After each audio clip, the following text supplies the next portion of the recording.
Señores, buenas noches. Soy Luis Novarecio. Hasta las 22 los vamos a acompañar con Rosario Ayerdi, Nacho Ortelli y Martín Angulo. Gran programa, como ustedes ya lo ven. Está sentado a mi derecha el ministro de Transporte, Mario Meoni. Gracias, Mario, por estar con nosotros. Gracias, Luis. Trabajo difícil, en un momento difícil, donde hay que restringir la circulación y vamos a ver qué pasa. Quédate aquí porque vamos a contarte qué pasa con el transporte público. En un ratito también te vamos a estar contando cuáles son los índices que preocupan. La pregunta es, la semana que viene, dicho torpemente, la semana que viene se cierra todo. Títulos de mis compañeros y ya empezamos a hablar con Mario Meoni. Nacho, ¿por dónde vamos a ir? Las medidas que analiza el gobierno, Luis. Hoy hubo una reunión, en realidad dos reuniones en Casa Rosada. En una de ellas estuvo el ministro Mario Meoni, así que le vamos a poder preguntar, pero te voy a contar qué está analizando el gobierno hacia adelante. ¿Cuándo son las medidas y de qué manera se van a anunciar? Bien, ¿Rosario? ¿Cómo se prepara el sistema de salud en caso de colapso? ¿Cómo van a ser los traslados de urgencia en caso de que en el AMBA deban derivarse los pacientes? Bien, y Martín, ¿por dónde vamos? Vamos a contar por qué Cristina Kirchner y el gobernador de la provincia de Buenos Aires, Axel Kicillof, hoy fueron sobreseídos en la causa de dólar futuro. ¿Qué implica este fallo y cómo puede seguir esa causa? En lo que te diría es la primera gran noticia judicial. Una primera para Cristina, sí, ¿no? Tuvo muchas, pero chiquititas. Este es realmente muy importante después de muchos años de muy malas noticias en tribunal. Bueno, hay mucho para preguntar. Está con nosotros, insisto, el ministro de Transporte. Todos los manuales dicen que no hay que elogiar al entrevistado, pero que sí que es una de las personas que trabaja y muy bien en la gestión. Y le toca, ministro, nada menos que la gestión del transporte público. ¿Me admite la pregunta torpe de café? ¿Se cierra todo la semana que viene? No, creo que no. La verdad es, naturalmente, quien toma las decisiones prioritariamente es el presidente en función de las opiniones del Ministerio de Salud, entendiendo que estamos en el marco de una pandemia y que la cuestión sanitaria es lo que se prioriza, es en función de eso que se toman las medidas. En las discusiones que hemos tenido a lo largo del día y en estos últimos días, la verdad es que el concepto del presidente es seguir privilegiando el trabajo, privilegiando la salud, obviamente poder avanzar con el plan de vacunación en la medida que podamos seguir recibiendo vacunas a pleno y en todo caso ir focalizando en distintas regiones y en distintas zonas en función de la situación crítica. Particularmente se habla mucho en esta zona donde estamos, en la ciudad de Buenos Aires y área metropolitana, porque es en este momento tal vez la zona más crítica del país nuevamente, digamos, ¿no? No es lo mismo esta situación que tenemos aquí que la que tenemos en muchas ciudades del interior del país, donde la situación es absolutamente distinta, inclusive en el plan de vacunación, es decir, algunas localidades pequeñas se ha podido avanzar mucho más. Esto que ustedes hablaban recién de algunas picardías que suceden con las declaraciones juradas en el interior es bastante más difícil porque se conoce todo el mundo. En las ciudades de 100.000 habitantes para abajo se conoce todo el mundo. Es decir, alguien que va a decir yo soy enfermero y sabe el sistema de salud que no lo es, no es vacunado. Si es policía, es vacunado. Digamos, hay realmente una diferenciación entre cada uno de los lugares. El Gran Buenos Aires, la Ciudad de Buenos Aires, muchas veces se prestan para que no se cumplan con estrictamente como se debe y las declaraciones juradas son falseadas. Obviamente que comparto el criterio de que aquel que falsea una declaración jurada en este contexto tiene que ser tener la sanción aplicada a todas las sanciones que corresponden. Imagino que las imágenes del transporte público hoy lo deben preocupar. Hay imágenes que tenemos que vale la pena que veamos para saber cómo evitar. Está claro que el transporte público, reuniones en lugares cerrados son los centros de mayor difusión del virus. ¿Qué pasa con esto, digamos? O sea, ¿se satisfizo la primera restricción que hubo, la del viernes pasado? ¿Se va a ir por más? ¿Cómo ve esto? Sí, en realidad tenemos un inconveniente que es, lo vengo diciendo hace bastante, nosotros es inflexible los trenes básicamente y eso es una cuestión de que si no podemos aumentar las frecuencias por múltiples razones, digamos, obviamente la infraestructura de vías, de pasos a nivel y demás hace que sea lento, pero además la cantidad de coches que tenemos, de formaciones que tenemos, no permiten que podamos avanzar. Nosotros, de hecho, tenemos en plan de compra alrededor de 400 coches que permitirían tener formaciones múltiples nuevas en el Roca, en el San Martín, en el Sarmiento, que es tal vez el más complejo, pero obviamente que eso es un proceso que no se hace de un día para otro, es una inversión de 500 millones de dólares que está llevando adelante el gobierno nacional, lo mismo que los pasos a niveles, que estamos haciendo pasos bajo nivel, es decir, hay toda una infraestructura trabajando, pero que no la podemos suplir de un día para otro. También se da que es el transporte más económico, la gente obviamente que tiene una situación que busca el tren y es rápido además. La gente llega rápidamente a su casa. Yo digo un ejemplo, nosotros tenemos todos los días poniendo 30 micros de larga distancia en horario pico en 11 y en Constitución, en cada uno de ellos, para que la gente vuelva de manera cómoda, con distanciamiento y a la mañana para que vengan aquí. No toman en los micros, prefieren ir agolpados en los trenes porque obviamente en el tren en 17, 18 minutos está rápidamente en su casa, en 20, 25, 40 minutos lo más lejos, ese mismo trayecto. El micro tarda una hora, hora 20, ¿no? Desde marzo aprendimos del año pasado, en realidad, que el transporte justamente es foco de contagio. ¿Hay números, hay estadísticas que puedan sostener esto? Sí, no, la verdad que es un debate que venimos sosteniendo hace bastante tiempo. Yo no comparto eso. De hecho, hay muchos estudios hechos no aquí en Buenos Aires, pero sí en distintos lugares del mundo, Nueva York, en Francia, donde cuando se compara la cantidad de gente que se sube en un barrio determinado con la cantidad de casos COVID, y no necesariamente hay más casos COVID en el lugar donde más gente usa el transporte público. La verdad es que lo que sí, naturalmente nosotros tratamos de evitar, esa imagen es algo que a mí me duele enormemente, ver a la gente aglomerada ahora y en cualquier momento. En este momento, por supuesto que mucho más, porque hay posibilidades de contagio. La verdad es que usando el barbijo, eso se reduce muchísimo. Yo siempre digo, si hay circulación, la gente usa el transporte y se mueve el virus. Aunque elimináramos el transporte público, igual se movería el virus, porque la gente, si hay actividad económica, se mueve de alguna manera. El ejemplo más claro ha sido el transporte de larga distancia, tanto cabotaje como micros y trenes. Durante el año pasado, hasta noviembre, no hubo circulación, no hubo viajes desde el área metropolitana de Buenos Aires hacia el interior. Y sin embargo, el virus se esparció en todo el interior. ¿Por qué? Porque más allá de que viajen de manera individual en el micro, en un auto, si una persona se contagió y va y cumple y tiene reuniones laborales, cumple funciones sociales, tiene reuniones sociales, actividades sociales, termina contagiando. Aunque haya ido en un auto solo de Buenos Aires a cualquier ciudad del interior, termina generando un foco de contagio. Mario, perdón, Nacho, ven, sí, ya te dejo. Usted acaba de decir esto, el tema de vuelos de cabotajes, vuelos interjurisdiccionales o interprovinciales.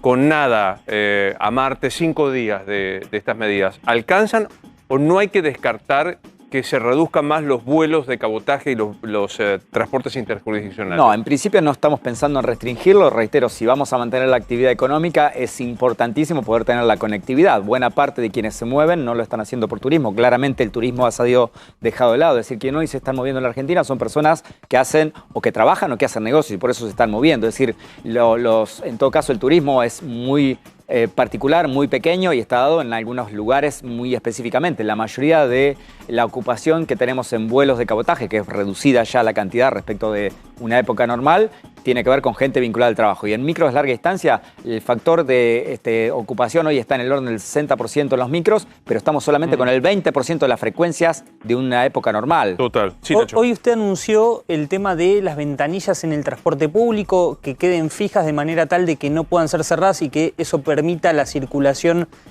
Un pedido que había hecho la ministra Carla Bisotti. Ayer lo escucharon también de parte de los epidemiólogos y hoy lo habló con ella. ¿Cuánto cree que va a pasar para que todos los micros incorporen estas medidas para que se garantice esa situación y si están evaluando alguna otra medida?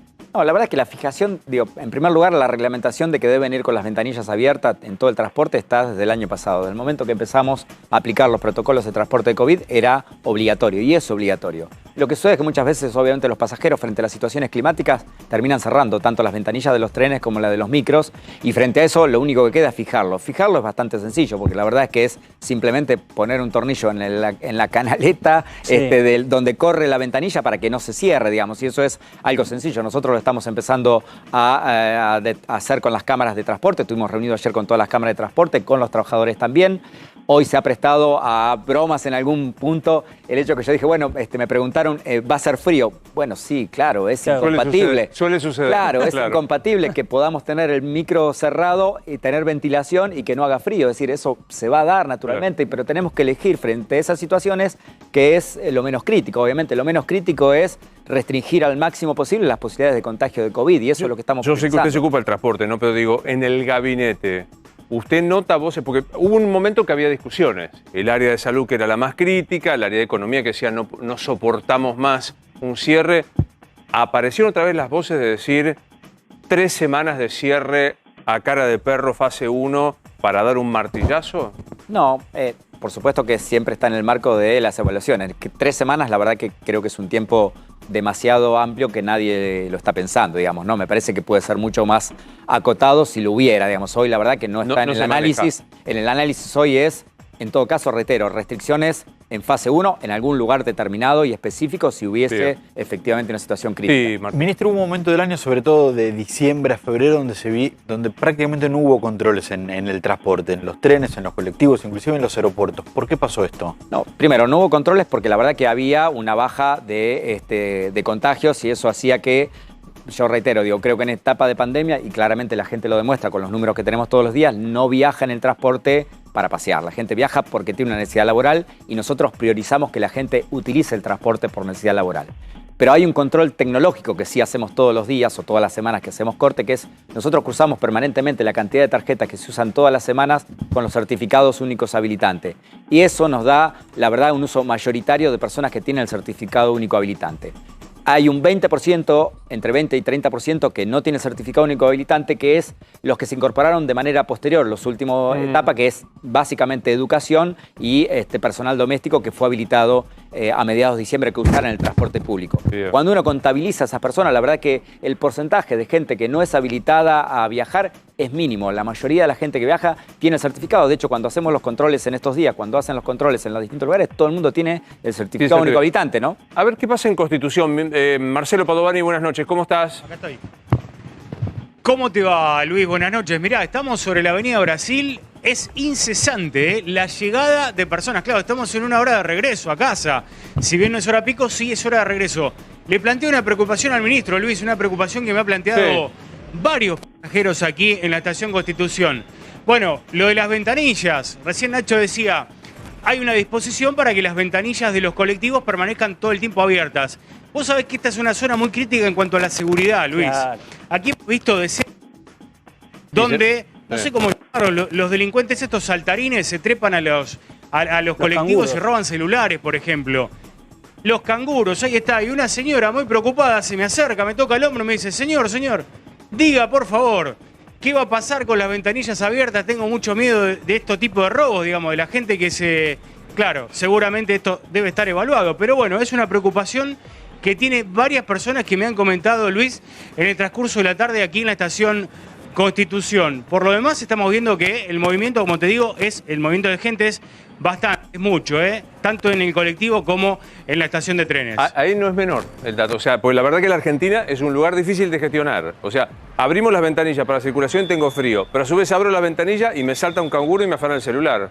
Todo es posible. La verdad es que, obviamente, vuelvo a reiterar, nosotros hay que priorizar y en este caso digo obviamente que un robo no es deseable para nadie y las situaciones de seguridad, obviamente que estamos pidiéndole tanto a las fuerzas federales como a la policía de la ciudad, a la policía de la provincia de Buenos Aires, que en los lugares de mayor concentración haya presencia a las 24 horas. Obviamente que la apertura de la ventilación no requiere que esté la ventanilla abierta de par en par, digamos, con que solamente esté 5 centímetros abierta y esa es la idea de la fijación, es decir, que tenga un espacio todas las ventanillas de manera tal que permita la aireación constante. Obviamente que estamos definiendo eso en función de qué es razonable en cuanto a circulación. Debo decir además que hay otra cuestión con la circulación de aire, que es que los micros en general cada 200 metros paran, abren las puertas y eso produce ventilación, y los trenes cada entre 3 y 4 minutos, de acuerdo a los distintos ramales, paran en una estación, abren todas las puertas y se produce la ventilación, ¿no? Quiero sumarlo a Luis Cámara, que integra el Comité de Infectólogos, pues yo recién le planteaba al ministro Meoni para decir, ¿se va a cerrar o no? Me parece que también hay como una interna dentro de los infectólogos, ¿no? Tomás Orduna, que es el más duro, dice, paremos todo definitivamente. Florencia Can, me parece que es más... ¿Qué se comenta en el gobierno, Rosario? En la reunión de ayer hubo 22 infectólogos, ¿no? Se sumaron algunos más a los habituales que suelen estar en el comité asesor del Gabinete Nacional, y algunos sí eran muy duros, pero con respecto a otros decían, bueno, no podemos seguir esperando, y además, ¿cuáles son las medidas? Porque todos hablan de frenar la circulación, pero la verdad es que y frenar los eventos sociales, frenar las reuniones sociales, pero son las medidas que hasta ahora se implementaron, o sea, incluso desde el viernes están implementadas estas medidas, por lo cual no coinciden en cómo avanzar ahora, hacia dónde avanzar, cuáles deben ser. O sea, van a esperar hasta el viernes, cuanto menos, para tener una semana completa de medidas. Sí, en realidad, Luis, hoy se habló mucho, hay medidas, de hecho, hasta hace un rato, hay anuncios. Bueno, no va a haber anuncios porque el gobierno lo que quiere es esperar a ver qué impacto tienen estas medidas. Hay buena expectativa respecto a la baja en la circulación. Esto se habló ayer en la reunión con el comité de expertos. las diferencias entre los expertos tienen que ver con que algunos están más impregnados de la política en el sentido positivo, digo, para tomar una decisión en este momento no solamente alcanza con lo científico, sino con la política, con lo económico, con lo social, por eso la incorporación de especialistas sociólogos y demás en ese encuentro.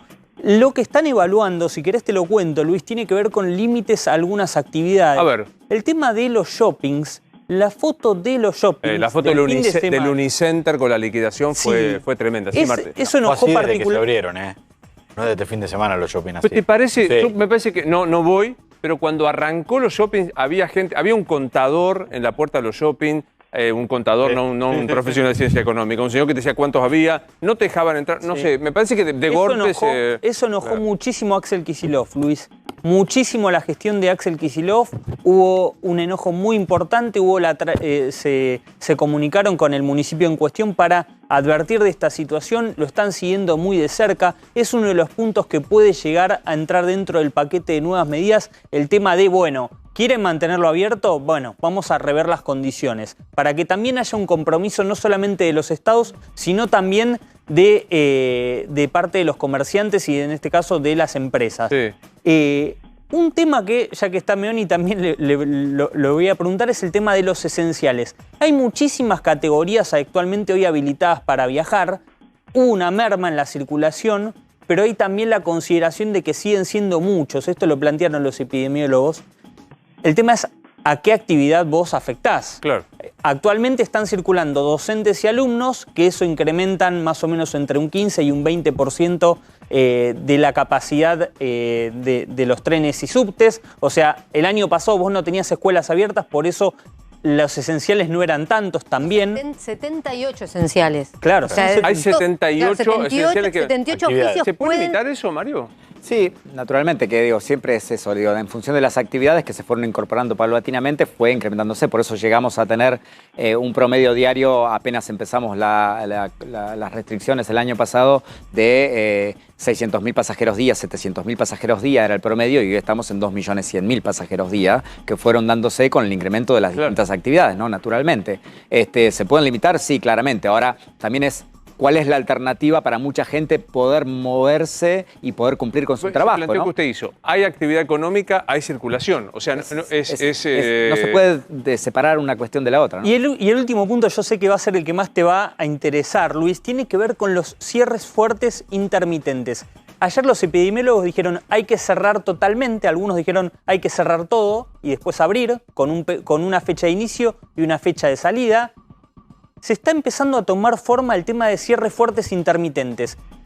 Una especie de reversión criolla de la teoría de la danza y el martillo, lo que hablábamos la otra vez. Bueno, se anuncia como corresponde a la gente, en todo caso el presidente le comunica, vamos a entrar y vamos a salir, vamos a lograr que se frene la cantidad de contagios. Muchos epidemiólogos decían, hay que frenar ya.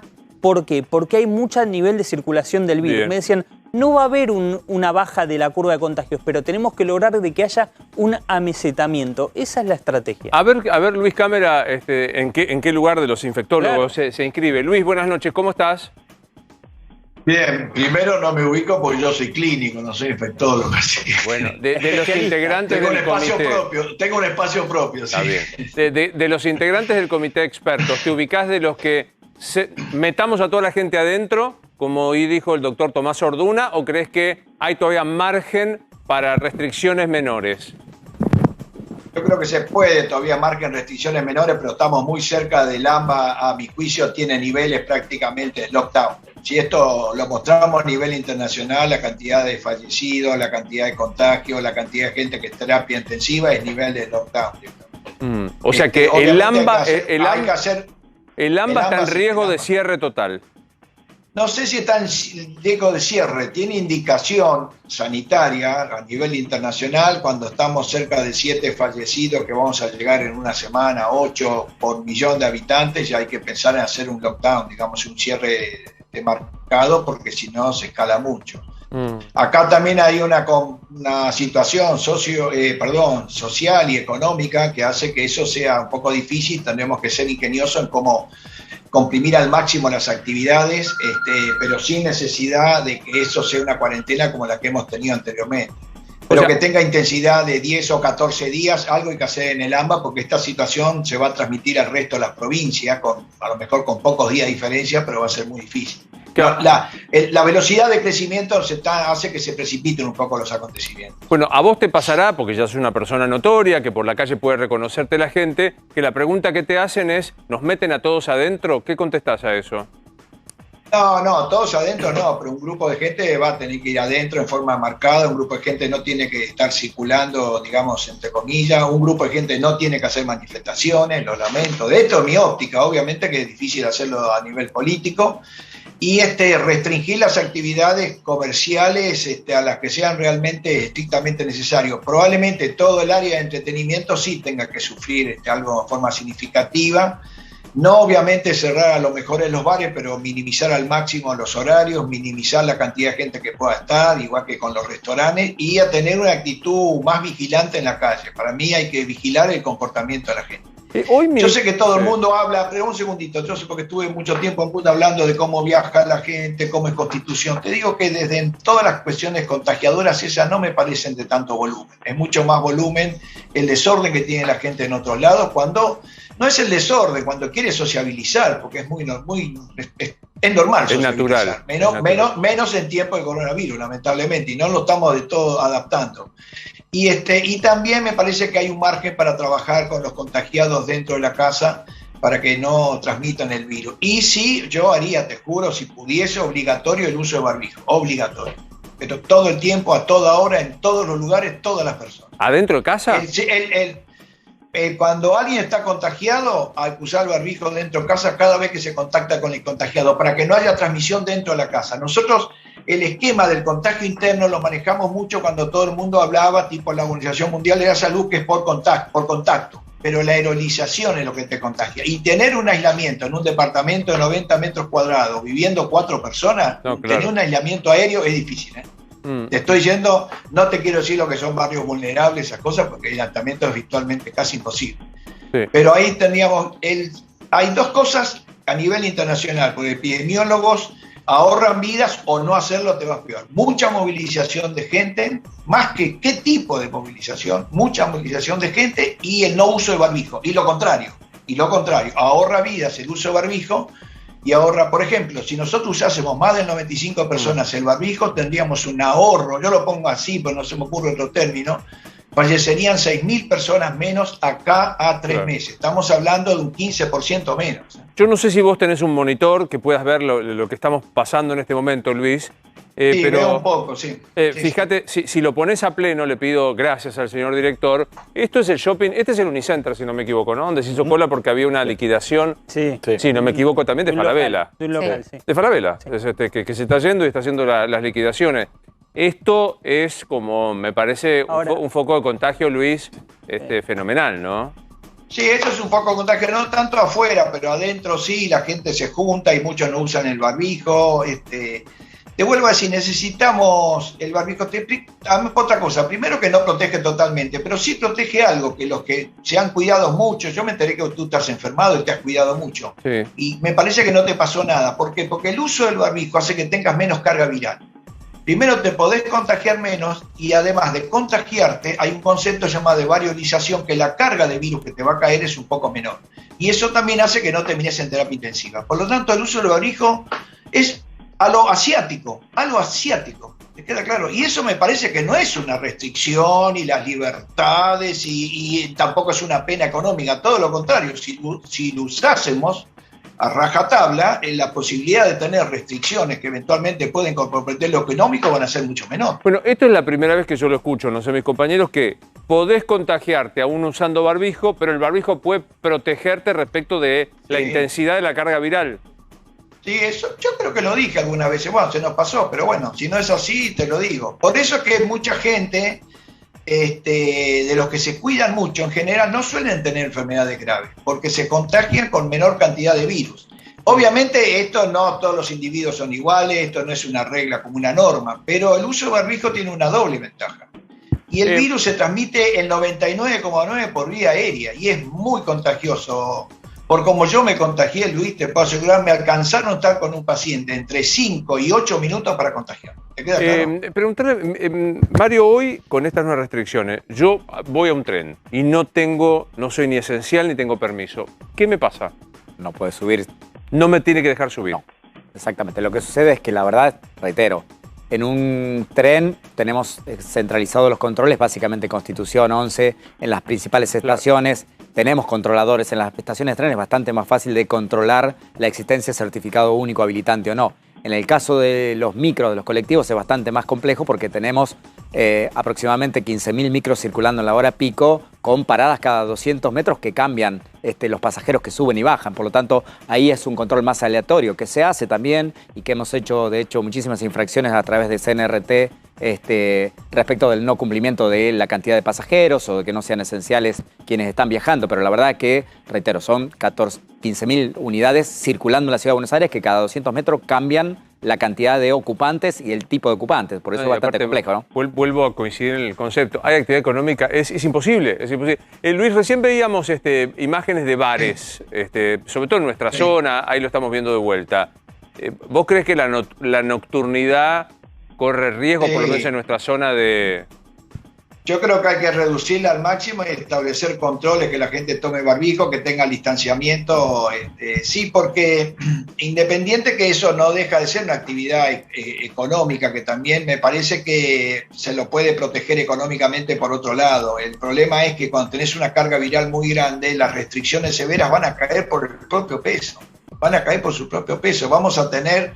Luis, no quiero ser un agoguero, pero tengo que tratar de decir la verdad. Por estándar internacional tenemos 6 semanas muy difíciles, estas 2 que quedan por delante y las 3 o 4 de mayo, donde el pico famoso que va a subir a mucha velocidad estaría más o menos en los últimos días de abril y los primeros días de mayo. Después va a descender. Lo bueno de esta ola que va a descender con cierta velocidad, no como la otra ola que tardó mucho. Sí.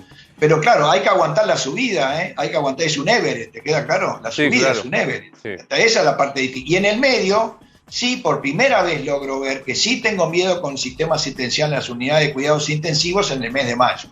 Porque además tampoco tenemos, ¿cómo te podría decir? Tenemos una demanda de los pacientes del año pasado y parte de este año que tuvieron cierto retraso en algunos tratamientos y un montón de cosas. Entonces tenemos una doble carga de pacientes en unidades de cuidados intensivos, los pacientes convencionales y los pacientes con COVID. El año pasado se pudo vaciar bastante los pacientes convencionales, ¿no? Claro. Los que siempre ocupan la terapia. Y este año lo veo difícil, ¿ya? Por ejemplo, ocurrió algo el año pasado, hubo mucho menos enfermedades cardiovasculares, pese a que unos amigos cardiólogos te van a decir, no se diagnosticaron, no, hubo menos enfermedades cardiovasculares, bien. El barbijo logró borrarlo, pero este año ya no.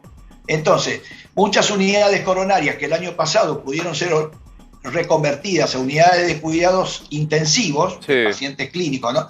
Me parece que este año va a ser más difícil. Sí, Martín. Doctor, otro de los temas en discusión sobre las actividades son las clases presenciales. Le quería preguntar su opinión respecto de si es un ámbito de contagio y qué es lo que se deberían hacer con las clases en lo inmediato en estas 6 semanas que usted marca como las más importantes a futuro. Yo creo que la clase es algo que se trata de mantener a todas costas por un montón de circunstancias sanitarias, no sanitarias, sociales y también de la integridad psíquica de los chicos. La movilización de gente contagia, no el aula, pero mover mucha gente, unos 10 millones en todo el país, es un elemento que ayuda un poco al contagio, pero no en el aula. Si la gente se moviliza con mayores cuidados y no sociabiliza, lo cual es muy difícil porque se van a encontrar padres que hace mucho no se ven, que tienen ganas, los chicos quieren contactar con otros chicos. Es una conducta normal y natural. Es antinatural no sociabilizar. Pero bueno, esa adaptación nos está costando mucho, así que es posible que haya que hacer algunas restricciones en el movimiento de gente y tener especial cuidados con las idas y venidas al colegio y la sociabilización de los padres a las salidas o al ingreso. Yo trataría de mantener la escolaridad lo máximo que se pueda. Bien. Pero si estamos en niveles muy duros, Luis, hay que tomar medidas drásticas. Meoni, hoy parecen que las restricciones se están hablando o discutiendo a nivel interno. Hay vuelos suspendidos al exterior, a México, a Chile, a Brasil y demás. ¿Puede haber más restricciones o funcionó el sistema de suspensión de vuelos a estos países y los PCRs que se hacen a partir de la llegada? Sí, ha funcionado muy bien. La verdad es que en estos, diría, 12 días, 13 días que llevamos desde fines de marzo, de la aplicación de los controles de los test, tenemos 83 casos positivos sobre 18.400 pasajeros, es decir, la tasa de promedio es de 0,3% de positividad. Obviamente que esa 0,3% hay que cuidarlo porque en general un porcentaje bastante importante son de la cepa de Manaus o del Reino Unido. La idea es poder seguir manteniendo la cantidad de conectividades a los distintos continentes. Vamos a reducir probablemente también esa cantidad de viajes en las semanas siguientes, teniendo en cuenta lo que decía el doctor Cámara, que es una época preocupante. Obviamente que no queremos agregar una preocupación más, que es el ingreso de más cepas y que podamos administrar. Lo que se trata básicamente es poder administrar la cantidad de pasajeros que entran todos los días o de argentinos viajeros que entran todos los días, que se los pueda hacer el test de antígenos a todos y que básicamente se pueda controlar la semana de cuarentena que tienen que hacer todos, que es tal vez el problema más crítico. Si esa cantidad fuera muy importante, no podríamos hacer el seguimiento. Hoy se puede hacer el seguimiento, es sobre lo que estamos trabajando, pero probablemente restringamos algunos vuelos más diarios, que más que los vuelos lo que estamos tratando de administrar es la cantidad de personas. Reitero, muchas veces se habla de vuelos y no es lo mismo un vuelo de un avión que viene, por ejemplo, de Paraguay, que trae 80 pasajeros, o de un vuelo que viene de Miami, que trae de una de las compañías que trae 360 pasajeros. Entonces, no importa la cantidad de vuelos, sino la cantidad de pasajeros que entran por día, tratando, reitero, de mantener la conectividad que le permita a que ningún argentino quede varado en el mundo. Y reiteramos algo que decíamos,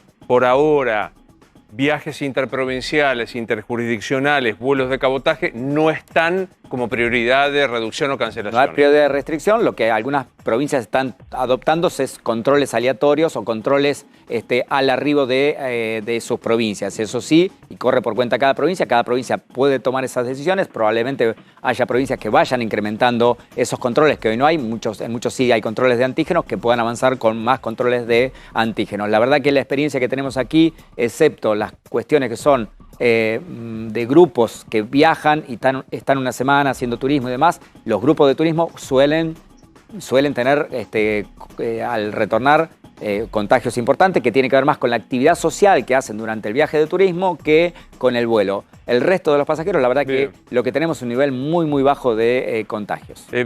Termino como comencé, agradeciéndote especialmente que hayas venido. Empecé tratándolo de usted, ahora lo tuteo. Me parece muy bien, Luis. No sé, es más cómodo. Sí, aparte yo soy más viejo, ya sé, lo no, te corté claro. No, en la misma edad. ¿Qué modelo? ¿Qué modelo? No, soy más viejo, claro. No sé, todo el mundo es más joven que yo. Bueno, así estamos igual, Luis. No, quería decirte, como integrante de gabinete, no solo como ministro de Transporte, a la pregunta que te deben hacer por la calle. Nos meten a todos adentro. Hoy, día 13 de abril, a las 9 de la noche, no está. No nos meten todavía. A todo adentro, reitero, la idea es poder ir focalizando en función de la crisis que podamos tener en cada uno de los lugares o de los niveles de contagio. Obviamente que el presidente busca fundamentalmente el cuidado de las personas, cuida la salud, cuida la vida, también la actividad económica porque la necesitamos hoy todos los argentinos y hay que hacer un equilibrio bastante complejo y difícil entre todas estas circunstancias. Es realmente muy difícil tomar decisiones. Muchas veces entiendo en la mirada parcial de cada uno que sea así, inclusive nosotros desde dentro del gabinete tenemos miradas parciales, yo tengo la mirada de transporte, Salud tiene la mirada de salud, el ministro Culfas tiene la mirada productiva, cada uno trata de defender su mirada y obviamente que el presidente tiene que hacer equilibrio entre todas estas miradas para garantizar, reitero, la salud, la vida y la actividad económica que es importante para todas y todos los argentinos. Gracias, ministro. No, gracias, Luis, un placer. Quería preguntarle, Nacho, al doctor Cámara por el tema vacuna china. Sí, exactamente. Le quiero preguntar justamente cómo vive desde el aspecto médico esta discusión, esta polémica que se dio en torno a la eficacia de las vacunas. Se dijo que la vacuna de Sinovac con la primera dosis tenía un 3%, esa vacuna se está dando en Chile, no en Argentina, hay que aclararlo, que no se está dando esa vacuna en Argentina y que todavía no hay estudios respecto a la vacuna de Sinopharm, qué impacto tiene con una sola dosis. Con las dos dosis sabemos que tiene 80%, pero con una sola dosis todavía no hay un estudio. ¿Cómo lo viven respecto al descrédito que puede generar eso en las vacunas?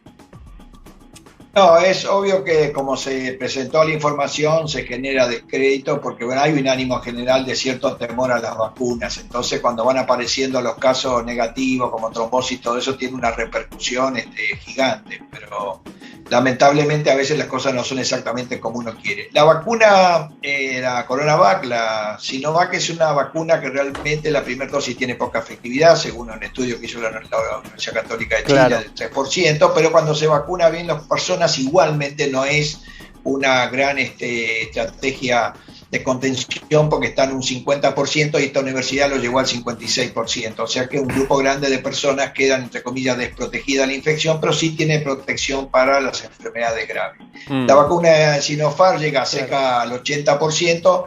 De la primera dosis no se sabe mucho cuánto protege, pero se supone que tiene que proteger relativamente bien en función que la segunda dosis completa casi ¿Qué sería el 70 bien, y doctor, pico la por ciento primera al dosis? 80%. ¿Pero Y qué posiblemente cerca de la mitad, pero no tenemos los datos publicados y eso genera un cierto escozor científico, por así decirlo.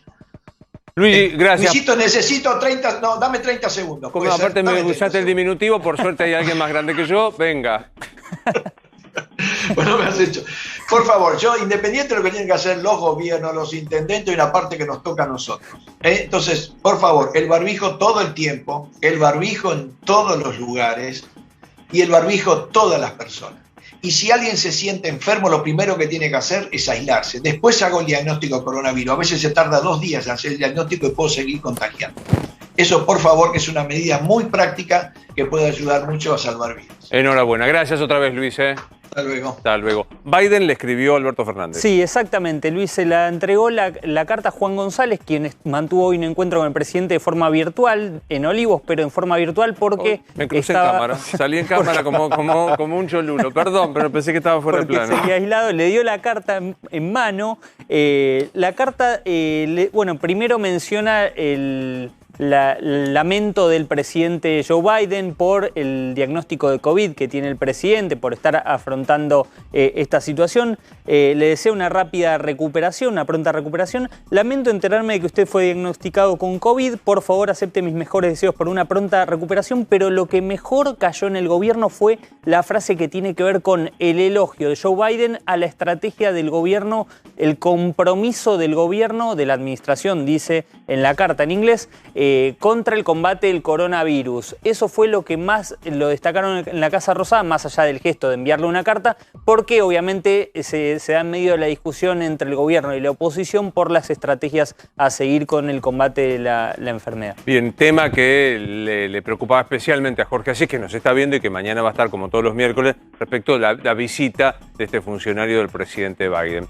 Hoy discutíamos en la radio, todos los días en Radio La Red de 9 a 12, respecto de qué pasa con las escuelas. Ya hay gremios como UTE en la capital, UDOCBA en la provincia de Buenos Aires que proponen paros. A propósito de la provincia, contame el índice de contagiados. Veamos los números que se dieron antes de suspenderse las clases y cuando no había todavía clases. Bueno, vamos al año pasado y vemos que vamos a tomar el rango etario de 3 a 17 años, es decir, los chicos escolarizados, los chicos que van desde el jardín hasta la secundaria. Cuando vamos al año pasado, en mayo del año pasado, veíamos que el porcentaje de contagiados era del 7,6% de contagios en ese momento.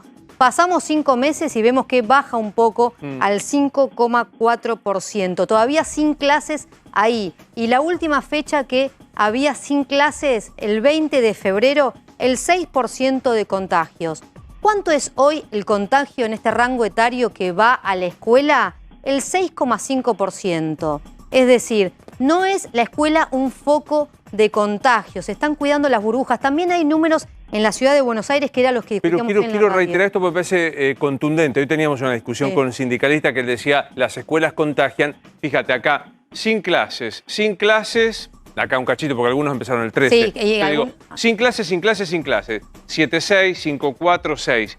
Con clases, 6-5, mismo estándar. Es el mismo estándar, no se mueven casi los números, obviamente con más contagios, pero en el porcentaje es exactamente el mismo. Para los que dicen que las escuelas contagian y proponen otra vez cerrar las aulas, no hay un solo dato verificado de lo que están diciendo. Es otra cuestión los que proponen cerrar las clases, pero no es el sanitario. Sí, no, perdón. Y te doy algunos datos de la ciudad de Buenos Aires. 5.006 casos que representan al 0,71% de todos los que asisten a la escuela, es decir, entre 700.518 personas, alumnos y docentes en la ciudad de Buenos Aires. Cuando uno mira las burbujas aisladas, Hay 45.056 burbujas en la ciudad de Buenos Aires. Solo 945 tuvieron aislamiento, no es que tuvieron contagios. Esto es el 2,1%. Es decir, cuando uno mira los porcentajes, no son foco de contagio. Quizás se puede dar la discusión que la escuela lo que hace es agravar la circulación porque los chicos tienen que asistir a clase en el transporte público. Quizás cuando el cierre de escuelas lo que va a tener que obligar es también a frenar la actividad económica porque los padres van a tener que verse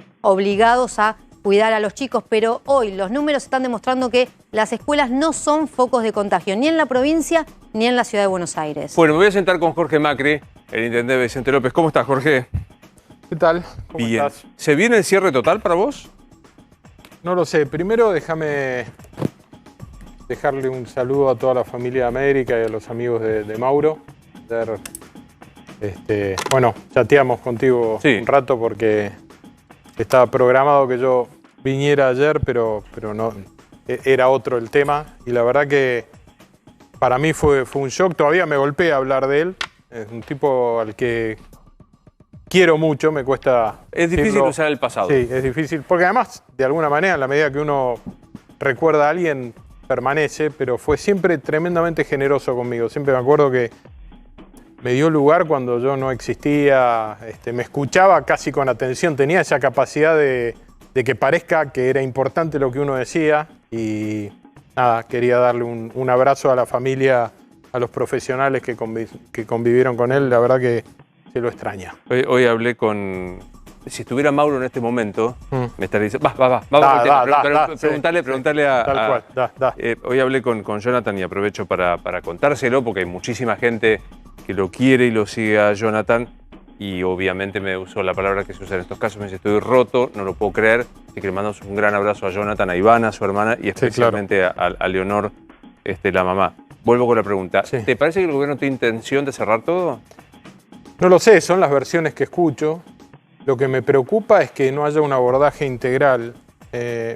Un problema complejo como esta pandemia no se resuelve con una sola medida. Me parece que el gobierno siempre cae en la misma. Yo entiendo que tenemos que hacer algo.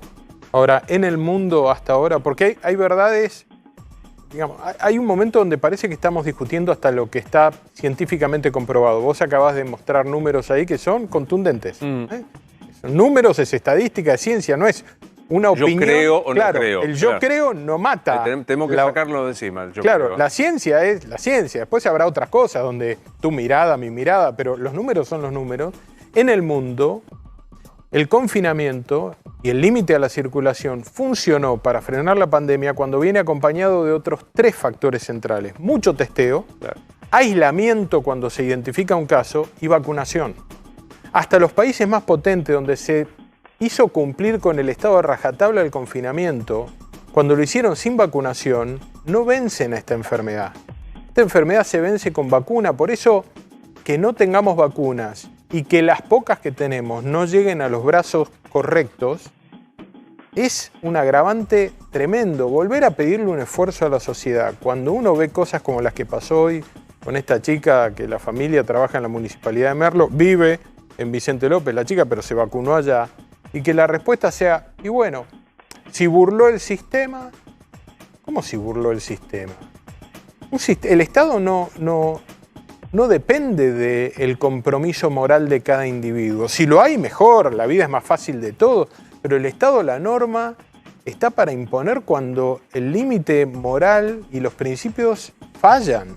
Entonces, ¿cómo puede ser que se le sigan dando vacunas a la gente que no se le tiene que dar? Y todavía hay 20 geriátricos en Vicente López sin vacunarse. ¿Vos decís que esto que aparece, el vacunatorio VIP del Posadas, los Dual, de esta chica Antonella, como se llame además, es algo mucho más? O sea que si rascamos un poco más van a aparecer más casos. Mira, hace 4 o 5 meses yo le escribí al viceministro de la provincia, le dije, mira, una persona de muy buena fe que es encargado de un edificio me dijo, me anoté para darme la vacuna. Lo miré y le dije, pero no te van a vacunar porque vos no sos personal esencial. Se empezó por médicos, después maestros, adultos mayores. Bueno, cumplí. Bueno, pues yo estoy laburando, yo me anoté. Le dije, bueno, no te la van a dar.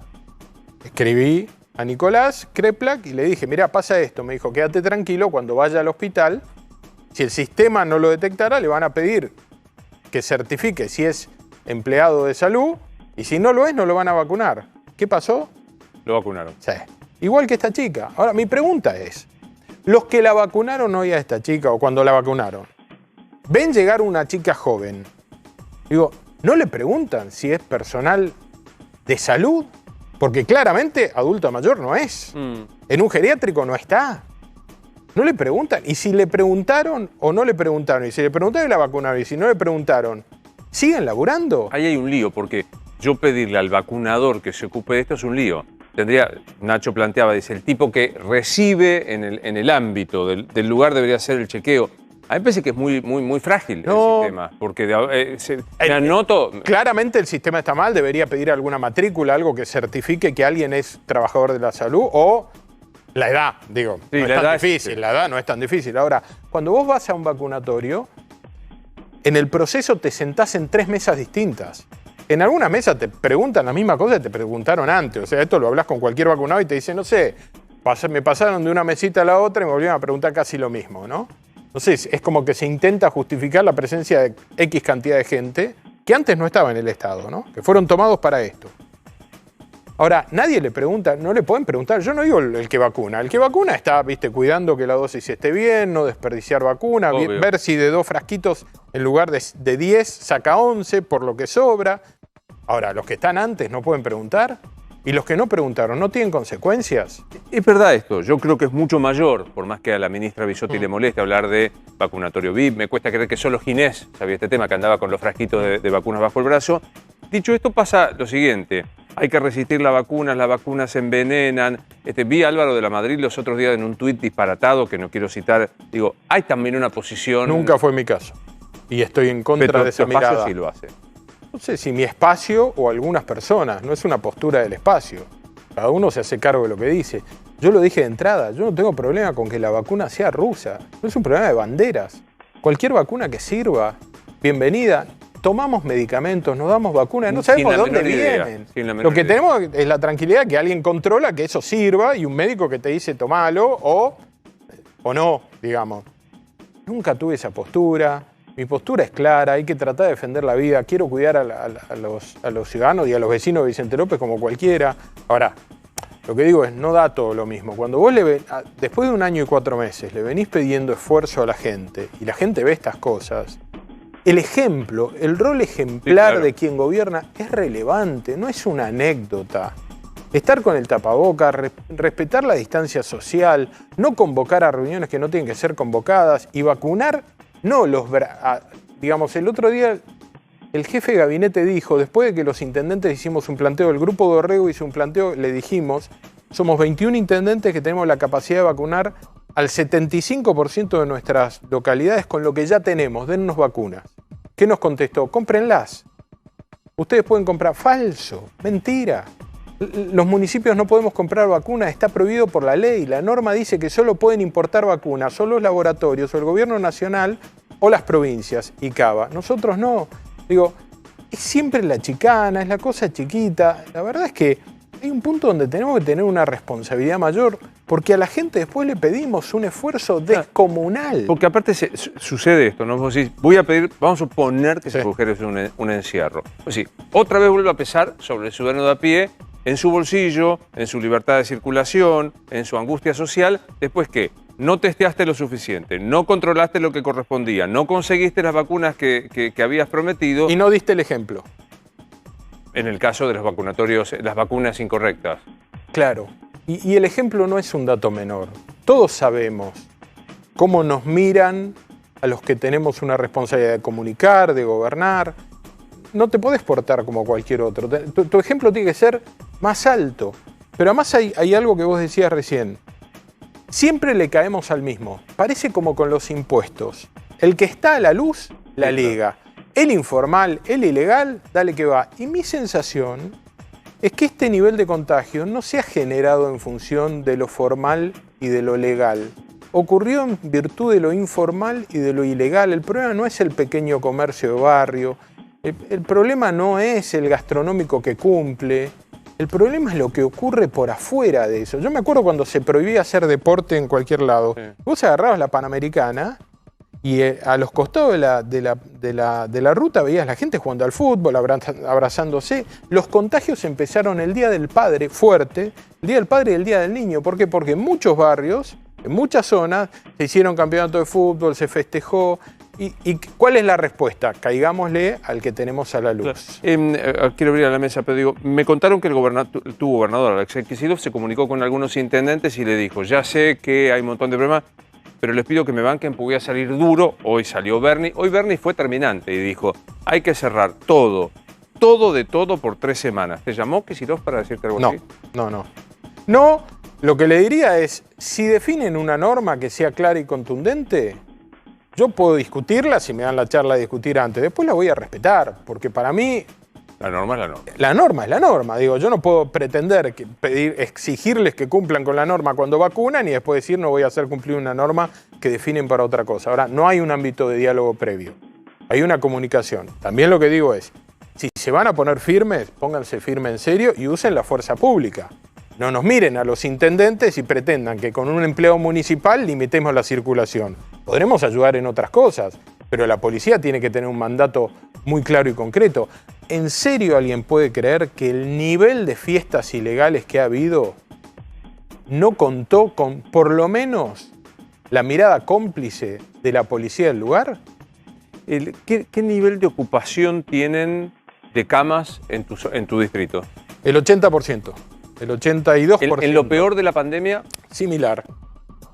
La mitad de estas camas están ocupadas por COVID, la mitad de las camas están ocupadas por otras problemáticas.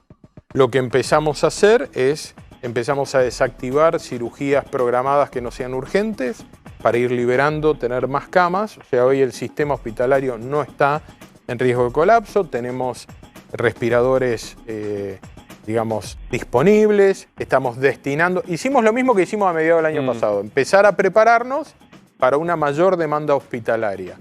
Ahora, lo que tenemos que encontrar es un nuevo límite a este crecimiento. También es cierto que se está testeando más que el año pasado, mucho más. Estamos testeando 3 veces más que el año pasado y tenemos el doble de casos. Estamos llegando un poco antes. El año pasado había un 60% de positividad. Eso quiere decir que corríamos la enfermedad atrás. Nada, que no se testeaba nada. Claro, al que ya estaba enfermo. Hoy estamos en el 27, en Vicente López. Creo que eso es central, movernos rápido, testear mucho, identificar, aislar y si se puede, vacunar. Obvio. Sí, Nacho. Sí, protagonizó hace algunos días un cruce con lo que se llamaba la ala política del gobierno anterior, el gobierno del presidente Mauricio Macri. En esa línea usted dejó una afirmación muy contundente, que era que Emilio Monzón no era parte de Juntos por el Cambio. Le valió que le respondieran del sector de Emilio Monzó. Esa posición que tiene, ¿la reafirma Macri respecto a Emilio Monzó? No es que yo lo dejo estar o no estar. Los diputados de Emilio Monzó rompieron el bloque de diputados en la Cámara de Diputados de la provincia de Buenos Aires. No es que alguien lo echó. Él se fue. Sus diputados se fueron. Entonces, salvo que vuelvan al bloque y expliquen por qué se habían ido, y además se fueron después de perder, y esto para mí es grave. Porque una coalición de gobierno necesita mucho más compromiso después de perder que si se gana. Si en pleno éxito, en plena victoria, alguien dice, mire, tengo diferencia con el espacio y me voy, chapó, qué sé yo, tendrás convicciones profundas, entendiste por qué. Ahora, perdimos y en octubre rompen el bloque. Bueno, pero hay un dato antes, ¿no? Mauricio Macri lo maltrató a Massot y a Monzó. En octubre, en la carta esta de campaña, no, pero esto es antes, te estoy hablando de octubre, cuando estábamos al día siguiente de las elecciones, en el 19. Todavía éramos gobierno, no habíamos terminado nuestro gobierno y rompieron el bloque. A ver, la verdad en gestión lo maltrató. En la gestión a Monzó, que era el único que hacía política en la Cámara de Diputados, lo acusaron, que escribe esa nota que recomendaré siempre, que era el elogio de la rosca o el elogio de la... reivindicación a la rosca. La reivindicación de la rosca, salieron a matarlo uno atrás del otro los funcionarios del macrismo. Pero, a ver, nosotros podemos tener todos diferencias. Yo lo que digo es, yo no le eché a Monzó del espacio. Sí. Él decidió irse, con lo cual, yo lo que describo es una realidad, hoy. Bueno, pero él dice que quiere ser candidato. Está bien. pero lo primero que tiene que ocurrir es que sus diputados vuelvan al bloque. Claro. Si sos parte de una fuerza, estás dentro de la fuerza. Lo que no podés estar es en misa y replicando.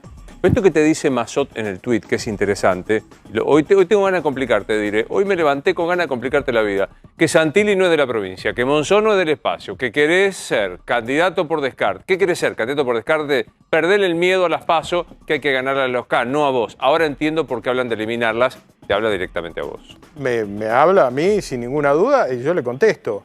Nicolás Massot se fue a Estados Unidos en plena campaña del 19. ¿Y entonces? Lo que digo es, yo estaba acá, di paso. A ver, yo soy un producto de todas las pasos que hubo desde que hago política. En el 11 tuve una paso y fui intendente después de la paso. En el 13 fui a una paso, en el 15 fui. Yo no tengo ningún problema con la paso. Me encanta la competencia. Está buenísimo que muchos quieran ser. Ahora, hay algo que tengo claro. Yo el espacio político en el que estoy lo cuido y lo protejo. Y segundo, no jubilo a nadie. Yo no echo gente. Ahora, los que se fueron, si quieren estar en el espacio, que vuelvan. Bienvenidos, si quieren ser candidato nuestro. Ahora, la verdad es Pero que... más allá de esto, no sentí, yo tengo la convicción, y esto me vale que me digan que soy un vetador de... Tengo la impresión de que, más allá de la jubilación, digo que si Macri en tu espacio y Cristina en su espacio tienen un paso al costado, esto en la política pasaría a ser algo de una venganza personal a un proyecto de ideas. Yo no lo veo a Mauricio hoy en un proyecto que no deje crecer a otros, ¿eh? Al revés. Yo creo que él está velando por otras cuestiones. No lo veo a Mauricio en esa actitud que vos de alguna manera transmitís. No, él está tratando de sostener la unidad, ayudando a los nuevos liderazgos. Lo veo muy enfocado en eso, ¿eh? Muy enfocado en eso. Haciendo su autocrítica. Más allá de la autocrítica, con aprendizaje. ¿Vos leíste el libro? Sí. Yo he estado con él, yo escucho sus autocríticas. Pero el libro arranca diciendo, no está estable Cristina Fernández. Y de a partir de ahí, no me dejaron, no pude, no me entendieron. Yo no encontré así, metí la pata con la reapertura del cepo indiscriminada. Cero, todo lo contrario, lo reivindica. A ver, yo sé las autocríticas que estamos haciendo en el espacio. Y el aprendizaje, para mí la autocrítica sin aprendizaje no sirve de nada. Porque una autocrítica que repite errores... Creo que nuestro espacio político está en una crítica, pero en un aprendizaje bastante profundo. Todos nosotros, todos tenemos que hacer un análisis de qué hicimos mal, qué no alcanzó. Aún los que ganamos, ¿eh? Yo tengo la suerte de decir que del 15 al 19 pasé de 55 puntos en Vicente López a 63, o sea, en un espacio que se achicó, yo crecí, algo hice bien. Ahora eso alcanza, ¿no? Estoy tratando de entender quién no me votó. Se generó un revuelo importante cuando en la Casa Rosada se habló informalmente de la suspensión de las PASO. Ahora la discusión está hecha de manera formal. ¿Cuál es su posición personal? ¿Se pueden suspender las PASO por un mes? Eso es posponerlas. Posponerlo un mes. A mí me parece que es absolutamente razonable tratar de buscar un acuerdo en la Cámara de Diputados que garantice, si hace falta, porque todavía no sabemos, digamos, hoy estamos diciendo... Va a ser riesgoso votar en agosto. No sé si septiembre va a ser mejor. Digo, lo que hay es una profunda incertidumbre. Entonces, que haya un mecanismo que, de ser necesario, defina posponer una elección no me parece grave. Me parece que hay cosas mucho más graves en la Argentina. Sí creo que es importante no alterar el sistema electoral.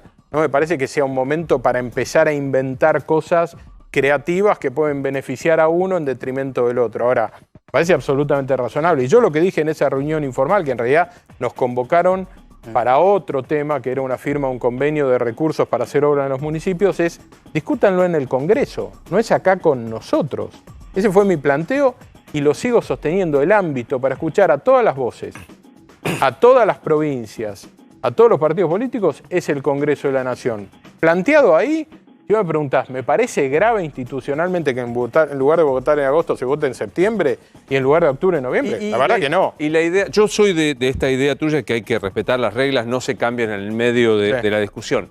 Nobleza obliga y una pandemia extraordinaria que nos permitiría discutir. Y esta idea de... discutir siempre está bueno. Pero digo, incluso ser más flexibles en esta idea. Regla electoral no se cambia en proceso electoral. Y esta idea de juntar todo, hacer una especie de lemas interna y abierta toda junta. Con boleta por espacio político separada, como la está planteando el masismo, no. Porque sigue habiendo premio a te robo la boleta. Hasta que no haya boleta única como tenemos en Santa Fe Pioneros o en Córdoba también. Claro, ese sistema me parece interesante, pero no es el que está planteando el masismo. El masismo está diciendo, acá hay una boleta única para este espacio político, hay otra, porque es la única manera de meter tanta lema, tanta interna en un mismo papel. No hay modo. Entonces, me parece que lo que están tratando es que parezca una reforma política, pero poder seguir haciendo picardías. Le quiero dejar a Martín preguntarte, ya sé lo que vas a decir, no opino de los otros espacios que en esta coalición gobernante, donde se supone que hay albertismo, algunos lo dudan, otros dicen que hay cristinismo o instituto patrismo con Máximo y demás, y hay Massa. ¿Me contás qué es Massa hoy? Presidente de la Cámara de Diputados. Fantástico. Next. No, yo creo que hay una cohesión bastante profunda en el marco del gobierno y de la relación que veo en el Congreso. Yo creo que Máximo y Sergio Massa tiran para el mismo lado, acuerdan todos los proyectos. No veo ahí una tensión. Me parece que son, no diría lo mismo, porque nadie es lo mismo que el otro, pero están trabajando muy en equipo. Yo decía, aquellos que dicen Massa es la centro derecha que trata de homogeneizar la coalición gobernante. No lo veo. Y si lo es, no alcanza. Sí, Martín. Así como, retomando lo que le preguntaba a Luis, así como el gobierno tiene ese espacio más de centro derecha con Massa y más de centro izquierda con Cristina, ¿ustedes electoralmente piensan abrirse a algún sector más de izquierda que los pueda llegar a acompañar de centro izquierda para, digamos, balancear y tener más posibilidades electorales? Depende quién, depende para qué. Yo no creo en esta lógica de la suma algebraica. Fíjate lo que pasó en su momento con... Viene de Narváez, se junta con Alfonsín, 10 puntos de acá, 30 de allá, 40, bingo. No, la gente no compra cualquier cosa. Y la derecha con Espert. O después, pero los que han definido que no son ellos. Yo me acuerdo un grito de Espert en Mendoza contra Cornejo que fue brutal. O él planteando, podemos acordar con el PRO si se va a la UCR. ¿Cómo hace uno para hacer crecer un espacio? Primero echando a alguien. Claro. Y a alguien relevante como es la UCR. No es un dato anecdótico. Me parece que ahí no hay voluntad real. Hay una respuesta más mediática para zafar. Pero pasó también con Margarita y Sergio. Digo, a mí me parece que la gente observa mucho más que lo que uno cree.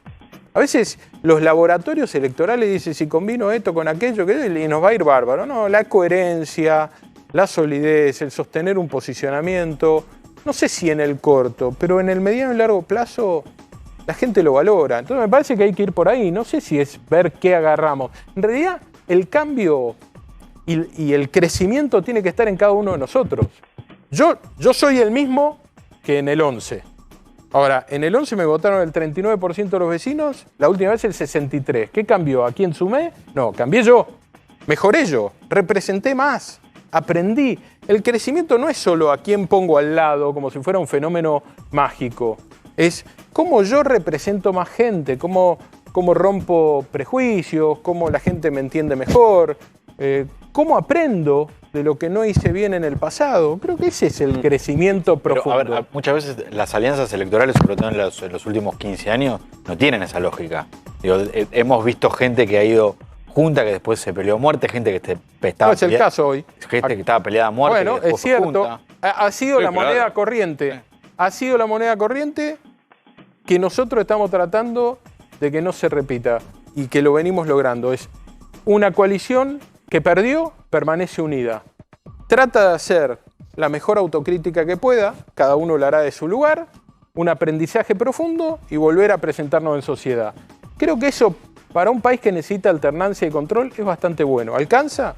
Veremos. Dame tu opinión de dos decisiones de hoy. La primera, pongamos, por si no nos queda tiempo, sobreseyeron a Cristina, a Axel, Vanoli, etcétera. Exactamente. La Cámara de Casación entendió que en la causa de dólar futuro no había delito que se pudiese eventualmente juzgar en un juicio oral, porque un peritaje determinó que no hubo fraude al Estado, no hubo ningún perjuicio al Estado y además porque se trató de una decisión política no judicializable. Con esto hoy la Sala 1 de la Cámara de Casación por unanimidad absolvió a Cristina, Axel Kicillof y otros 13 acusados. ¿Opinión? No conozco en serio los fallos, pero mi sensación es que cualquier fallo a favor y en contra hoy va a estar teñido una vez que el Ejecutivo define que la justicia lo persigue, que hay un lawfare, que todo es mentira. Cuando vos tenés esa postura respecto de la justicia, que debería ser autónoma, independiente, y vos no lo aceptás, porque avanzás y planteás una reforma y ponés un ministro combativo porque quien era la ministra anterior no era suficientemente combativo, los que ponen en duda este tipo de fallos son ellos mismos. Ahora, sería bueno escuchar a los especialistas, que seguramente los hay, Pablo Lanuse, Sapsay, gente que tiene capacidad de interpretar el fallo y que digan, me preocupa estar en un país donde no se respete la independencia de los poderes. Y yo siento hoy eso mirando al kirchnerismo. Y lo otro es, Martín, escandaloso. ¿Dan los números? ¿Es correcto que cumplió las 2/3 partes de la condena el compañero José López? Sí, porque López está detenido desde el 14 de junio del 2016. Fue condenado a 6 años de prisión, la pena máxima por el delito de enriquecimiento ilícito, por el caso de los bolsos. Le unificaron con otra condena que tenía por la escopeta, la ametralladora que había llevado al convento de General Rodríguez, una pena de 7 años y 6 meses de prisión. Descontó 2 meses por haber estudiado y haber hecho cursos en la cárcel. Esto es buenísimo. Contalo porque es buenísimo. Hay una ley que rige desde el 2015, 2014-2015, que establece, es la ley de estímulo educativo, que para aquellas personas que estudien o hagan determinados cursos en la cárcel dentro del proceso de resociabilización, pueden descontar parte de su condena. Aún una semana. En todos los delitos, no importa que haya sido una defraudación al Estado, que se haya quedado con 9 palos del Estado, que haya tratado de esconderlo en el convento de las monjas que no era monja. Lesa humanidad, secuestro, violación, corrupción, robo, la ley está. ¿Y esto cuál es el sentido de esta ley? Que hasta hace un tiempo no había estadística oficial, no sé ahora, los números demuestran que aquellas personas que estudian en la cárcel, que se capacitan en la cárcel, son las que menos reinciden en el delito cuando salen en libertad.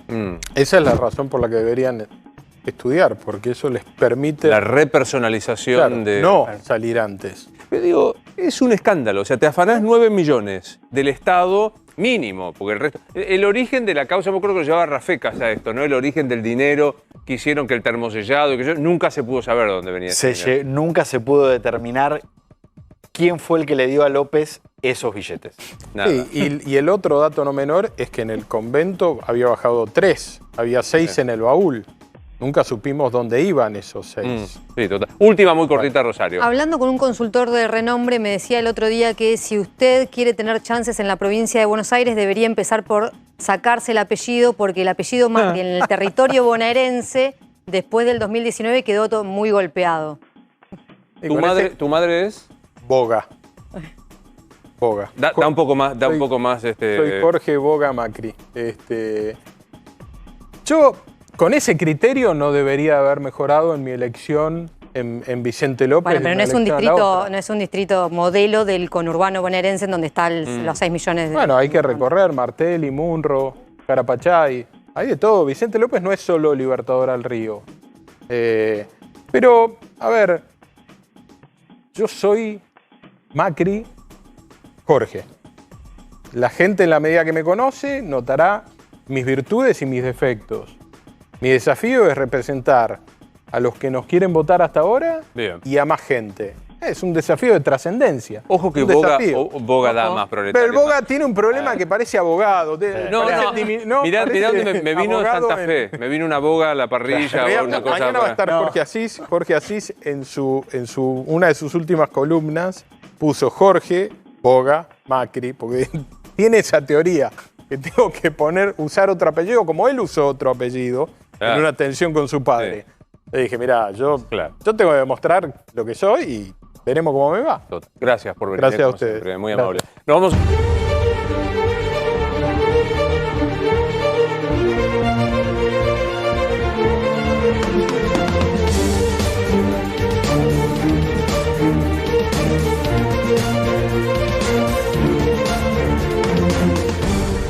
preocupación porque ya algunos distritos Córdoba dijeron no tenemos más vacunas. Recordemos que algunos decían Capital hasta el jueves existen vacunas. ¿Cuál es el estado de situación, Nacho? Bueno, Luis, hoy la ministra Carla Bisotti planteó que todavía no pueden definir cuándo van a llegar las vacunas porque no tienen el aviso de quienes tienen que mandarlas, en este caso China, en este caso India, que envía otras vacunas, y también obviamente la vacuna de Sputnik rusa. La situación actual es la siguiente: hay más de 1,5 millones de stock distribuidas entre las provincias. La Nación guarda un remanente, generalmente es entre 100 y 300.000, en este momento es 200.000, pero el resto las distribuye apenas le llegan. Bueno, hay 1,5 millones entre las provincias, hay algunas, como decías, que en Córdoba que están más justas, otras que están un poquito más holgadas.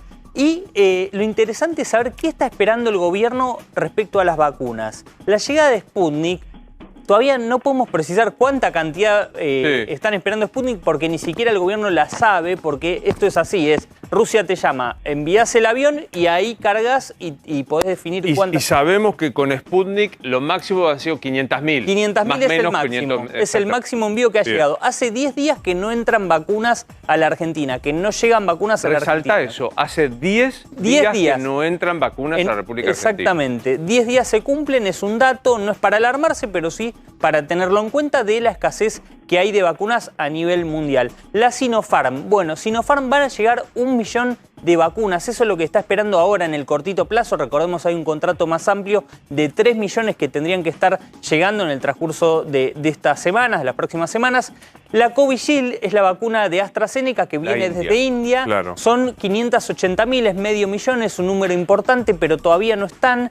Y la de AstraZeneca propiamente, 900.000. Bueno, de todas estas en el gobierno dicen que en los próximos días van a estar llegando. Hay, según quien se le consulte, dice, bueno, la semana que viene. Otros dicen, como Bisotti, que esto en algún momento lo destacamos de Bisotti, Luis. Así como en su momento Ginés González García prometía y hablaba de cifras, Bisotti dice, la verdad, hasta que no tengo, no digo. No depende de mí, es una postura que puede ser o no cuestionable, pero... No, pero está bien, en esa hay que darle la derecha. Le doy la derecha, y es un estilo diferente al de Ginés González García. Pregunta, sabemos que no hay fecha concreta. En lo off, en la extraoficial, ¿hay alguna idea de qué puede pasar? Bueno, ¿te acordás que ayer decían que a fin de esta semana, bueno, son más pesimistas? La verdad, hoy consultaba por este tema, son más pesimistas, están hablando ya de los primeros días de la semana próxima. Ojalá, Luis, que lleguen antes porque todos queremos que nos vacunen. Y aparte hay una cuestión, el tiempo de restricción, cuarentena, lo que venga. Me quedó la impresión, lo comparto con ustedes hablando con Meoni y también apelo a la información que tienen, es que no aparece la gran Bernie inmediatamente. Insisto, hoy Bernie, que no habla solamente por sí, me parece que es inteligentemente Axel Kicillof lo pone a Bernie en primera línea porque es para el sector no kirchnerista, no peronista, cierta música para los oídos. Es el mano dura, es el que propone el orden y demás que, insisto, perfora el electorado peronista. Y hoy Bernie sale a decir, nos contaba en la radio, 3 semanas de todo, cerrado de todo. Me parece que eso... Bueno, ¿y a quién está apurando Bernie ahí? ¿A quién está apurando Bernie? Alberto Fernández. Lo que le está hablando es Alberto Fernández ahora. Desde la Casa Rosada dicen cada gobernador, y se dejó claro en el decreto, y lo decíamos la semana pasada, cada gobernador puede tomar las medidas restrictivas que quiera y sepa que son necesarios. Va a haber una reunión permanente, todos los días hay reuniones en la Casa Rosada para evaluar la situación, pero son los gobernadores los que pueden avanzar en medidas restrictivas. Cuando nosotros le decíamos, bueno, pero la provincia puede avanzar, no, tiene que ser el gobierno nacional. No, la provincia de Buenos Aires puede avanzar con medidas más restrictivas, la Ciudad de Buenos Aires también, e incluso los intendentes, porque vemos intendentes que tienen medidas más restrictivas. O la Barría, hay que ver si quieren pagar el costo político de avanzar en sus distritos con medidas restrictivas. El tema es el AMBA, Luis, perdón, el tema, sumando a lo que dice AMBA, Kicillof puede hacer mucho en el interior. Ahora, el AMBA lo tiene que hacer con Larreta y sí o sí en ese contexto con el aval del gobierno. Por eso digo, y enseguida voy a Previgliano, pregunta que yo hoy le hacía a Meoni, ¿nos meten a todos adentro? Yo no lo veo en los próximos días. Sí, a partir del lunes que viene creo que se va a empezar a hablar de esto. El doctor Ignacio Previgliano es el director del Fernández, porque ¿para qué sirve también, este era mi origen del comentario, ¿para qué sirven estas restricciones? Para dar tiempo a vacunar más, porque las terapias empiezan a complicarse. Doctor Previgliano, soy Luis Novarecio, buenas noches, ¿cómo le va? ¿Qué tal, Luis? Un placer. Bien, muy bien. Igualmente para nosotros. Voy de lo particular a lo general. ¿Cómo está el Fernández? El Fernández está bien. Yo les mandé unos gráficos para... Sí, vamos a verlo, por favor. Vamos a verlo para que lo compartamos y usted me los va explicando, por favor. ¿Cómo no? Cuando vos me digas, diré, acá están. ¿Qué son estas columnas azules? No, este es el gráfico, no importa, está muy bien. No, déjelo, está perfecto. Está muy bien. Esto no es el Fernández, esto es toda la ciudad de Buenos Aires. Bien. Toda la ciudad de Buenos Aires, donde lo importante es el gráfico de abajo, es el total de camas de terapia intensiva, son 227 camas ocupadas hoy, y de estas camas ocupadas, 171 pacientes están en ventilación mecánica. Bien, acá está, los 227, ventilación mecánica y pacientes sin, obviamente, la diferencia, que son los que están en terapias, pero sin la ventilación mecánica, ¿no? Y tenemos 533 pacientes moderados aquí, que están internados en camas en salas en general de clínica médica o adaptadas para clínica médica, y tenemos leves, 24. En general los leves son binomios de madre e hijo en hospitales de agudos o pediátricos y puérperas, ¿no? Embarazadas puérperas. Este es el panorama de hoy de la ciudad. Bien. ¿Hay más para que compartamos con el doctor Previglione? Por favor, veámoslo para que veamos. Estos son los movimientos de camas críticas, en donde el rojo son las camas ocupadas, las camas totales es el azul, el verde con ventilación y el violeta me mató. VNI, ¿qué quiere decir, doctor? Ventilación no invasiva. ¿Qué viene a ser, una mascarita? No, es algo más complejo. Hay dos modalidades, tres para ventilación no invasiva. Una es una cánula nasal de alto flujo, donde se pasa un alto flujo de oxígeno que permite que los pulmones no se colapsen. La segunda estrategia son los cascos, que ustedes han divulgado bastante y que lo ha desarrollado el doctor Montiel con todo su equipo en el hospital.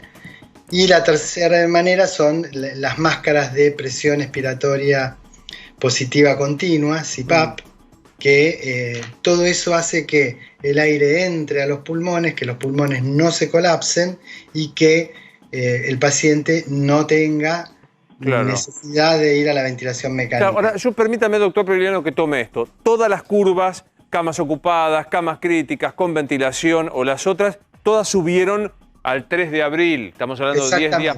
Asumo que esto debe haber subido. Pregunta concreta. ¿Alcanzan las medidas que se han tomado para tratar de aplanar esa curva? Mire, la verdad es que yo no es que esquive la pregunta, pero realmente pienso que la situación va por otro lado, digamos. Nosotros tenemos una curva que no es una curva, es una pared que asciende. De lunes a lunes tuvimos un aumento del 25% de las camas de terapia intensiva en toda la ciudad y un 38.8% de aumento de las camas generales de COVID, ¿no? Es decir, es una situación que nos pone una alarma. ¿El sistema está capacitado para dar respuesta? Absolutamente. Esto es lo primero que yo quiero transmitirle a su audiencia, porque frente a tanta cuestión, hoy había un enorme cartel, me mandó un amigo, colapsó el Hospital Rivadavia. El Hospital Rivadavia no colapsó, el Hospital Rivadavia tiene 10 camas de COVID y 5 camas de no COVID y todas las camas se ocuparon, pero no tiene pacientes en los pasillos, no tiene nada de eso, porque todo paciente que vaya al Hospital Rivadavia que necesite una cama crítica va a ser derivado dentro de la red de hospitales de la ciudad. La ciudad funciona en una red. Y esto me parece que es lo más importante para transmitirle a la gente, Luis. Claro. Yo no sé si las medidas de nocturnidad van a ser efectivas o no. Pienso que sí. Pero independientemente de esto, lo que yo quiero que transmitamos y que tengamos la seguridad y la certeza de que todos los números que yo le estoy mostrando son absolutamente ciertos. Es decir, el gráfico ese que usted tiene atrás suyo, lo hago yo y lo alimento yo todos los días, en la planilla de Excel. Cada día que recabo las camas, lo tengo. Es decir, que los números que nosotros mostramos son absolutamente ciertos. Y ante tanto ante tanto profeta de la catástrofe, es bueno decirle que hoy nosotros no sabemos cómo va a evolucionar esta pandemia. A lo mejor sigue subiendo y a lo mejor tenemos que reinventarnos y crear nuevas camas. Nosotros en el hospital, cuando empezó la pandemia, teníamos 21 camas de terapia intensiva con capacidad para ventilación mecánica. Hoy tengo 64. Y si se me llenan las 64 camas, voy a hablar con los hospitales de la red. Vamos a sacar todos los pacientes que no sean COVID, que no necesiten ventilación mecánica, y transformo mi Hospital Fernández en un hospital COVID y le sumo 10 camas de unidad coronaria, 7 camas de obstetricia crítica, 11 camas de la sala de emergentología. Y fíjese que en 3 lugares, sin modificar nada y sin tener que modificar especialistas, ya le conté 28 camas, 38 camas. Entendí perfecto. Doc, como siempre, un placer escucharlo. Le dejamos un gran saludo, ¿eh? No, por favor, un placer para mí. Hasta luego, que siga bien. ¿Mañana puede haber anuncios post conferencia de prensa? Mañana no va a haber anuncios, Luis. ¿No va a haber? ¿Coincidís, Rosario? No va a haber anuncios, va a haber conferencia de prensa de Carla Bisotti semanal como está acostumbrada. Bien, pero digo, no restricciones, aumentos de cuestión, no. A partir de ¿Quiere decir algo? Opino como ellos. Muy bien, eso es una vez un compañero el año pasado me hacía eso, también esa situación. Pero mañana no va a haber anuncios. Quiero dedicarle este programa especialmente a los kinesiólogos. Hoy es el Día del Kinesiólogo. Cuando habitualmente hablamos de los médicos, la salud, los enfermeros, a veces omitimos el trabajo de próceres. Quienes hemos pasado por situaciones dramáticas en nuestras familias sabemos que hay kinesiólogos que reenseñan a caminar, a respirar, a ejercitar. Así que un gran abrazo, lo hago con un queridísimo amigo Managó de Rosario, a Fernanda Tosi, que aparte es una gran kinesióloga, es la que se ocupa de mi estética. Feliz Día de los Kinesiólogos, gracias por estar siempre ahí. Soy Luis Novarecio, se quedan con Mangel, luego mi amigazo Gaby Checopar. Nos vemos mañana.